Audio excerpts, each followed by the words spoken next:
I'm Madhuvanti, your moderator today, and we have incredible panel lined up just for you.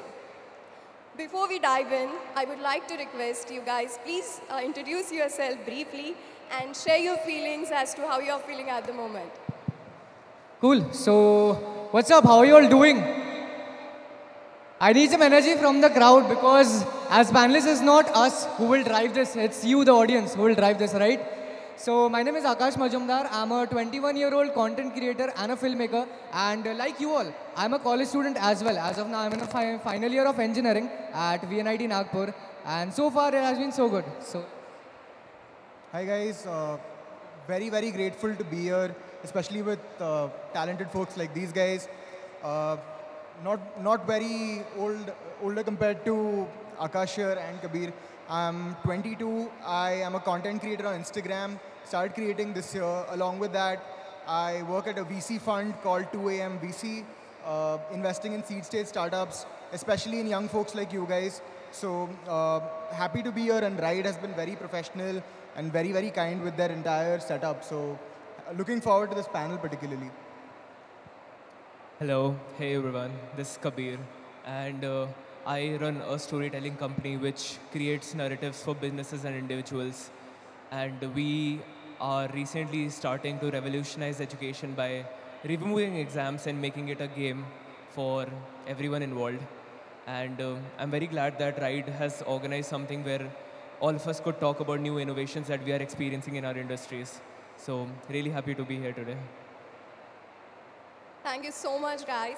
So I'll just quickly walk you through the structure of this panel discussion. I'll be having a couple of questions for you guys, and then we will moving on to our fun no-brainer questionnaire. And guys, let me tell you, it's going to be an absolute blast. Okay, so Kabi, would you like to start? I will. Yes. Could you take us back to the moment when you realized that YouTube or content creation was not just a hobby, but a potential career path?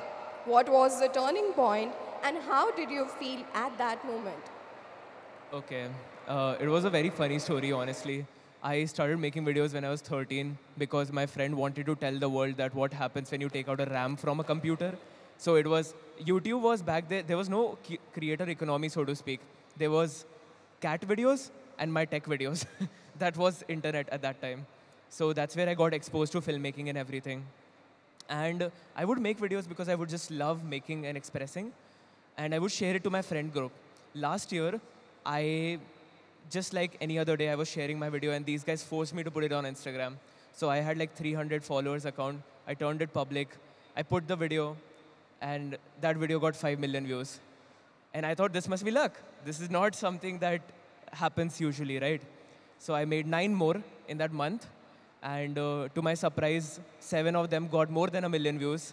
And I gained 0 to 10,000 followers in a month.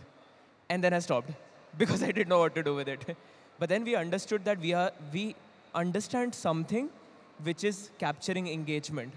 Now, how to create value out of that engagement through business is where I think I realized, oh, there's something bigger. Because people think that content creators can only do brand deals or affiliate marketing and things like that. But I understood that what we know can help businesses much more than me personally myself. So we started creating these narratives for politicians, celebrities, and there's a guy who's a magician as well who signed with us. So we started doing that. We saw incredible results. There's this recently motivational speaker. He signed with us 10 days ago. One of his videos got 8 million views. He gained 80,000 followers. He's in Miami right now speaking, giving a speech, having a time of his life. So it happened from those comedy videos that I understood here. We can really give value back to these businesses. And that's how Zark was born, the storytelling company. Yes. What a fun story. Jedra, the life of a content creator can be demanding, with constant content creation, engagement with fans, and managing your online presence. How do you maintain a work-life balance and take care of your mental and emotional well-being? Yeah, thanks Madhuvanti firstly for being a great moderator. So it's difficult, yes, especially because for these guys, they're very passionate about it. Like they love making videos. It's it's why they began doing it. For me, my reason was very different. I started it from I started from a point of view of creating leverage for myself. I figured out that, if you have this sort of people who follow you, you can make some use of it. I didn't know what it would be, but I realized that something can come out of it. And I went on that trajectory with that point of view compared to anything else. So it was more work for me than it was play, but in the process I realized that I actually enjoy doing it. When it comes from a work point of view, like I said, what I do full-time is I'm a VC, and for me that is my full-time job. Content is just my leverage. I don't treat it as a job, because the moment I start doing that, exhaustion kicks in. You set expectations on yourself, but when you realize that, when you realize that content is giving you some benefits to your full-time job, that's when you start realizing the power of it, and you can actually tackle exhaustion and things like that. Thank you so much, Jethra. Akash, as creators, you have a powerful platform to influence and educate your audience. What responsibility do you feel towards your viewers, especially the younger ones, in terms of the content that you produce? Right, that's a very beautiful question. So I'll just break it down for you. As people on the internet, it's our responsibility, right? What kind of content we want to feed to you. And with the amount of mindless scrolling this generation has been doing, even I am guilty of that, right? How many of you are guilty of scrolling randomly on your phones in between classes or something like that? Can I get some hands, please? All right, I see a couple of them. But yeah, as creators on the internet who want to influence properly, there is more to life just than that. And especially in this particular generation, the amount of opportunities which this world of internet and especially social media can give to you, if you know how to leverage it properly, right from the way I have seen Kabir building a college out of it, right? So it's very important to know the kind of opportunities with which the internet has been giving to you throughout and how to leverage it. So that is something which I solely focus ki if anyone is watching my content, let it not be just for the amount of value which I give. Let it be also for the story, which for a fact is being engraved to my audience's heart, right? Because at the end of the day, if you remember kisi ke video se thoda sa part, you have kind of related to their personality and their persona. So it's a constant check on myself as a person, what kind of things I'm doing in life. Because you see this thing, there's a concept called you are being filmed throughout.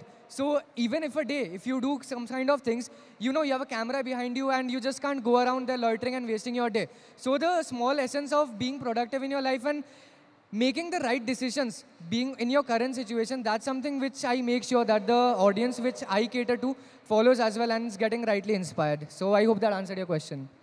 Amazing. Thank you so much for sharing that. Kabir, as successful creators, you have likely faced imitators and competition. How do you maintain your innovative edge and continue to offer fresh and unique content in a competitive landscape?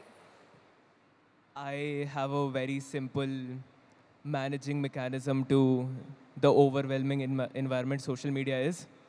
I make videos and uninstall the app. So I don't really see any competition around me. That's literally what I do because it happened so quickly for me and it came as a surprise. I wasn't really planning on it like these guys. So it became very overwhelming. I actually got stormed on streets in Mumbai once. And that was another reason that I sort of stopped in the middle. And so I realized that to maintain my mental space, I should just I make the videos because I love making them, put them on the page, uninstall. And then I reinstall the app when I have to post another video. So I'm terrible at community engagement, but yeah, I make videos. Akash or Jethra, would you like to add on to that how do you keep your content fresh? So reinventing as a content creator is something which I believe a lot of content creators struggle with, right? So every 4 to 5 months, there is something which I do, like I keep a check on the metrics, like how good has the video been doing, and at the same time, keeping a check on what innovations are the other creators building, right? Because innovation, I believe, comes from curiosity.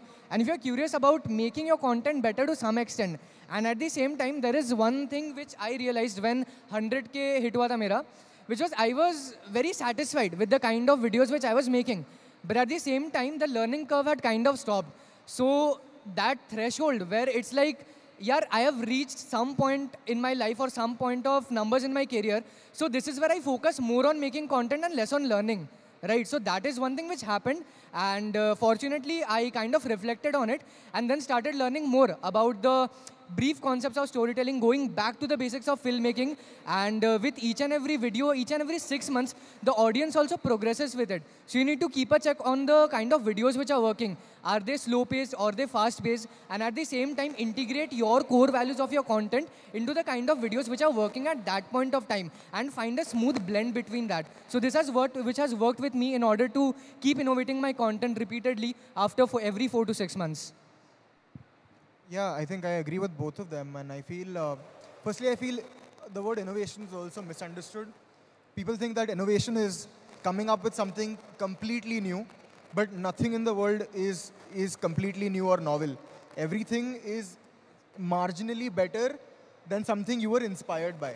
So when people say you need to be innovative, you might end up putting a lot of pressure on yourself, but what you really need to be, what you need to do is be observant, look at other people. That's what I did. I looked at a bunch of content creators, figured out what they were doing, and tried to create my own differentiation and that marginal difference. And that also works because people feel it's something different from what they usually were seeing. So I think on innovation, that is something very important when it comes to reinventing. I think a lot of times content creators go in this zone where they're constantly executing.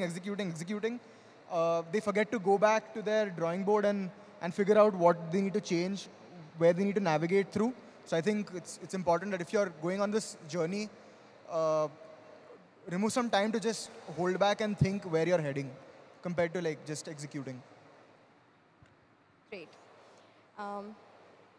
Jaitra, asking you, innovation often involves taking risks and trying new things.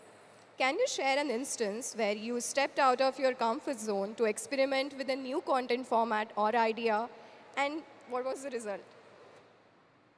So yeah, I mean, when I was in college, I started my first podcast, and I used to be very, I mean, I used to fail to be politically correct there.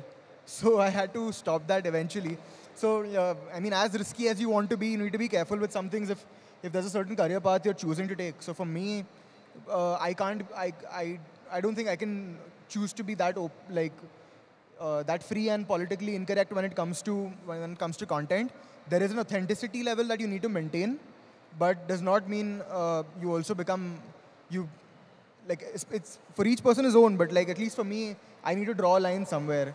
And yeah, so when it comes to taking risk, I think for me personally, starting content itself, it took 3 months of convincing myself that I can do it. Everyone out here at some point must have thought, let me at least try to start content, but the thought is, what will I make content on? What will I really do? And you need to understand that you know something that someone else doesn't, and even if it's a little bit, even if it's marginally better than what someone knows, there is value there. So begin and you'll carve your way through it. That is a very humble approach. Akash, innovation is not limited to content alone. Can you discuss any innovative strategies or approaches you have implemented to engage and grow your audience over time? Right. So I'll go back to the very first point, which I tell you that people care about your stories, right? So as a content creator, or if you want to face the camera and tell your story, I feel your life behind the camera should be very engaging and exciting. So you just can't go out there and bluff your audience in front of the camera. I feel at some point of time, each and every one of our content creators have tried to do that and kind of felt betrayed to that particular self of them who wanted to create videos just for the sake of telling stories. So going back then and answering Madhu's question, that what kind of strategies and innovations which I use to make my content engaging is that, see, in making videos, there is this thing called pacing of videos, right? So when you constantly keep on implementing story structures like the 3-act structure and maintain that flow of the video throughout and unexpectedly, where the audience is not even thinking कि यहाँ पर video break होगा, you want to go out there and drop the break, right? So these kind of sudden breaks in your content and जहाँ पर तुम audience को surprise कर देते हो, and keeping that surprising element throughout your videos, that is something which works. And at the same time, one thing which a lot of people make mistakes is that even I made this mistake. I didn't know my target audience. I had some 50, 60K rough subscribers on YouTube, but I didn't actually know their user persona, what they actually wanted to hear from me, what kind of content they wanted from me. As a filmmaker, you know what kind of videos drive you to go out there, stay up all night in shoots and make, but is your audience interested in that? So ask yourself repeatedly those questions, and at the same time, if I have to tell you one formula, one secret code which has worked for me, that is what your audience wants, what you want to make, 50-50, make a rough blend of it, and that is what has worked for me throughout. Akash, many aspiring creators look up to you for inspiration. Can you share a piece of advice or a pivotal moment in your journey that has shaped you into the creator that you are today? Right. Something is that initially, when you're starting making our content and everything, you will see there is no growth, right? And that can happen for 1 year, 2 year, or maybe the next 3 years. And after that, the curve will suddenly boom up exponentially. So having patience is very important, but what will keep that patience driving is your why. Like why you started. If your sole motivation was to gain X number of followers or generate X amount of revenue from it, you will eventually burn out after you have hit that goal, or you will eventually lose out patience if you don't hit that goal in the particular time frame which you have in your mind. So having your why is very strong. And my why, if you ask, it was very simple. Like when I am at the age of 60, 50 or 60, when I sit down with my family and my kid asks me, Dad, how was your life in college? What were you doing back when pandemic struck? Or what did you do after college? How did you navigate through it? So I just wanted to keep these little nuggets of my life documented in the form of beautiful videos with a particular story. So see, my why is bifurcated very clearly. And I want you all to do the same. If you plan to make content, know your why do you want to do that, and make sure during the times when you're losing out patience or it's like, man, I don't want to do it, go back to your why and remember why you started for. And I think that will keep you driving throughout your journey. I actually want to add to that. When he said about the aspect of why, I think it's very important, especially at times when you're not motivated to go in front of the camera, you need to go back to your why and understand why you started. But also be aware that your why does not have to be philosophical. You have to be honest with yourself with your why. Just don't lie to yourself that I'm doing it to inspire 100 people or 100 million people or whatever. Even if it's for money, there is a lot of money to make in this. Be honest to yourself and tell yourself I'm going to do it for money. I think that is more important than anything else. Honest. Kabir, would you like to add something? Yeah, I feel like understanding content, of course, there's things like, you can do better editing and everything else. But generally in marketing and advertising in general, now it has turned to content majorly. It's more about understanding psychology of people. I'll give you this simple way of thinking. Whenever you are trying to make something, think of it as that people make things that people want to share, because sharing videos with their friends is nothing but social signaling. Meaning, when I create something, my opinion is, oh, trees are green.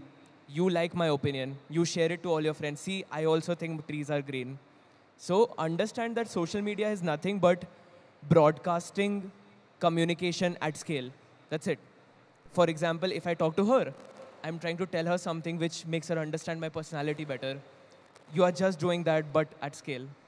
That's where the authenticity comes in. That's where the creativity and the uniqueness comes in. Because I feel like if you compare yourself to other people, it won't ever come from within you. But if you just tell your truth, everybody knows when you're telling your truth. Even on the stage, they know when you're telling your truth. So just, that would be my Be honest is the key. Yes, sir.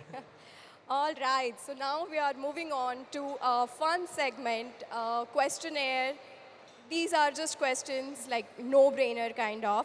I would just ask you to reply briefly and quickly, if you could, okay?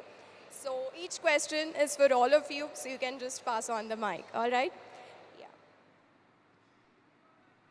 If you could collaborate with any celebrity, not just on social media, who would it be and why? These two, obviously.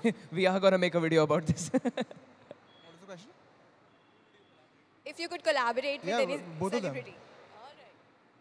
Obviously, see, it's the very first time I'm meeting Kabir and Jaitra, and the way we connected, we planned we should make something out of this whole thing.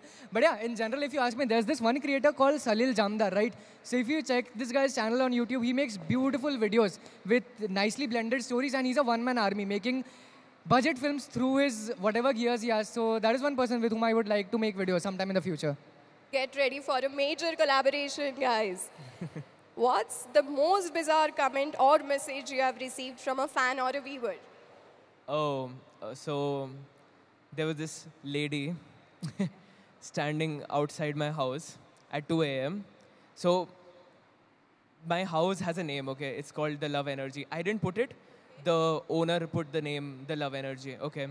So I think somewhere in the conversation, I told it to someone, and somebody showed up at my door at 2 a.m.